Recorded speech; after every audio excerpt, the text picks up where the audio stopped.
Today we talk about Eid al-Fitr. এ madam এ হুজুর আরবিতে খুতবে না পড়ায় কি ইংলিশে খুতবে পড়ায় কে? আরে বাবা এটা তো ভাইরাল হুজুর, ওই কথায় কথায় ইংলিশ ফুটায় বলেই তো ওনারা নিয়ে আসে।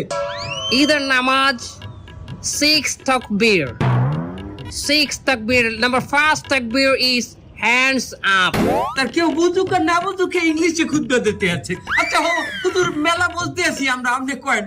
সম্মানিত ভিউয়ার্স, আপনারা যারা আমার এই বয়ানটি আমার এই লাইভের মাধ্যমে দেখতেছেন তারা অবশ্যই আমার চ্যানেলটি সাবস্ক্রাইব করবেন। আচ্ছা হুজুর আমার একটা মশলা কয়েন দেখি, এই ঈদের দিন কি মহিলারা পর্দা সহকারে নাচতে পারবে? পর্দা সহকারে মহিলারা অবশ্যই নাচতে পারবে, কিন্তু নোরা ফতেহির মতো না, ক্যাটরিনা কাইফের মতো না। ও হুজুর আপনি নুরাবাতি এরিছেন কেমনে? ক্যাটরিনা কাইফকে বাঁচালেন কেমনে? দোয়া খাই গেলাম নাকি?